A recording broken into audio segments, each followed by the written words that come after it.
Assalamualaikum warahmatullahi wabarakatuh. Nama saya Muhammad Fitri bin Muhammad Hazir. Nombor metri I211052441. Alhamdulillah.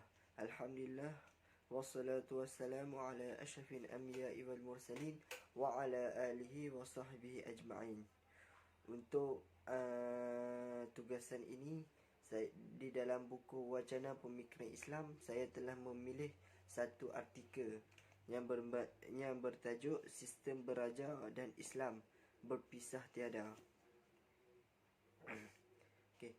Untuk bahagian pertamanya, sebagai pembuka ceritanya adalah definisi.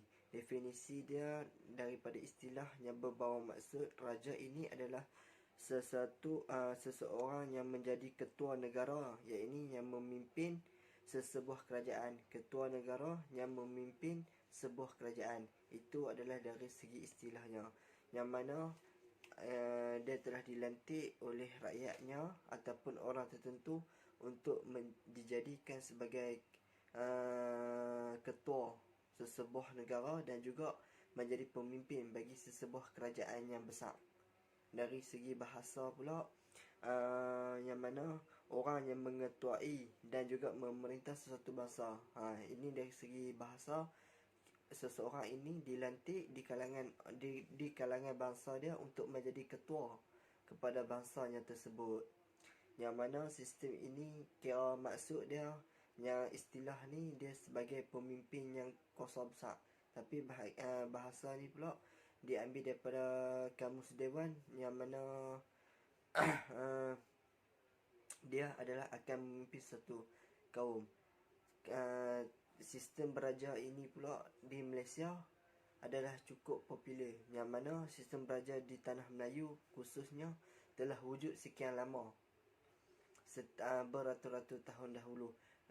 Bermulanya Empayar Kedah Tua. Setelah bermulanya Empayar Kedah Tua, bangunnya sebuah kerajaan kegemilangan Tamadun Melayu, iaitu Kesultanan Melayu Melaka, yang mana sistem beraja dengan bangsa Melayu ni amat sinonim. Sehingga sekarang masih lagi ada sistem beraja.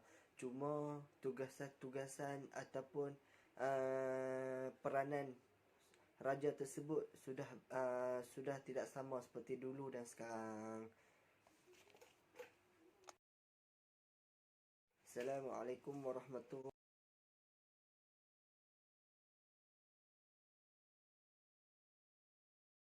Okay.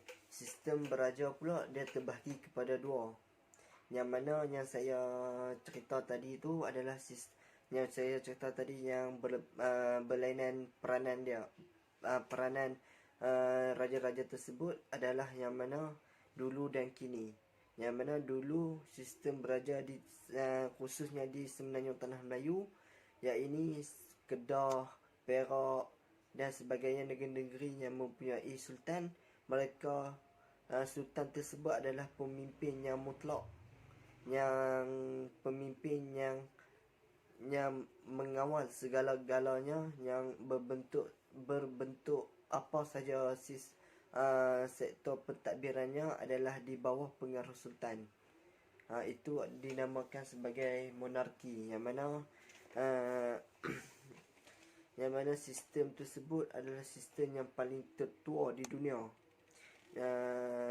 Di China digunakan Maharaja China, di England sebagainya, lepas tu di Jepun.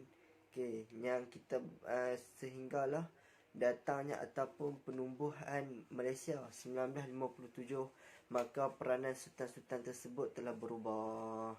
Yang mana sultan-sultan tersebut hanyalah sebagai sultan berperlembagaan, yang mana peranan sultan-sultan tersebut adalah sebagai ketua negara, khususnya ketua agama bagi umat-umat Islam di negara Malaysia.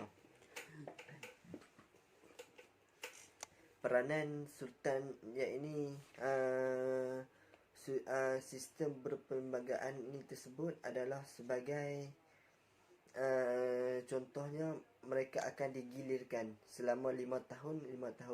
Contoh, tahun ini Sultan Kedah, dan akan 5 tahun akan datang akan bertukar, iaitu Sultan Perak. begitulah berikutnya yang mana dia akan silih berganti selama 5 tahun. Okey, yang mana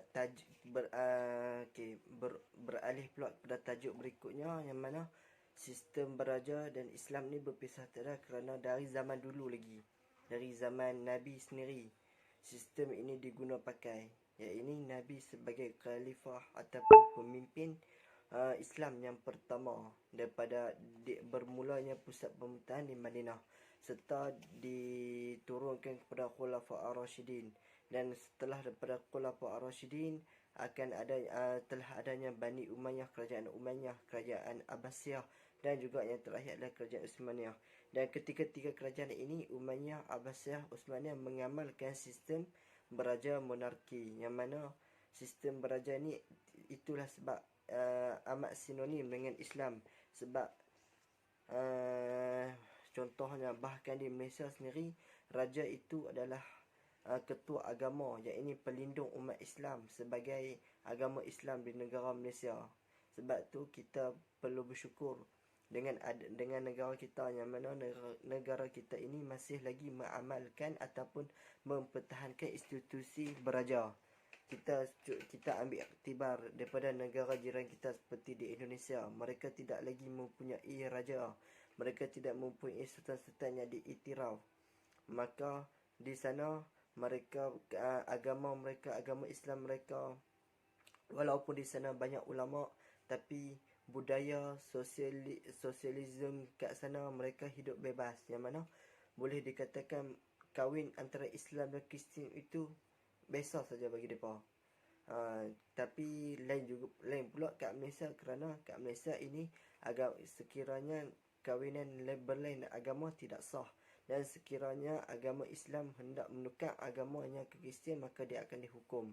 Dan juga di Malaysia mempunyai mufti-mufti, yang mana mufti-mufti tersebut dilantik oleh raja. Sebab itulah pentingnya institusi kesultanan ataupun institusi beraja ini amat penting di negara kita ataupun untuk agama kita, sebagai penjaga ataupun utusan daripada Allah SWT untuk menjaga agama Islam, terutamanya di negara Malaysia. Yes. Wallahu a'lam.